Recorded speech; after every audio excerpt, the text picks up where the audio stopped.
দেহের মধ্যে দুইটা বিষয় আছে। একটা বিষয় হচ্ছে মন, আর একটা বিষয় হচ্ছে জ্ঞান।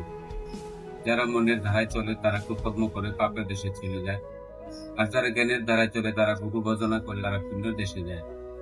তাই আনন্দ বলে, তুই পাপি না মনটা পাপি,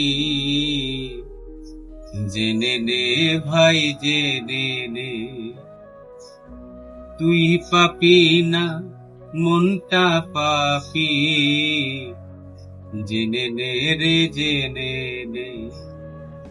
মনের দাসী হোসনে রে ভাই, মনের দাসী হোসনে রে ভাই, মনকে দাসী করে নে।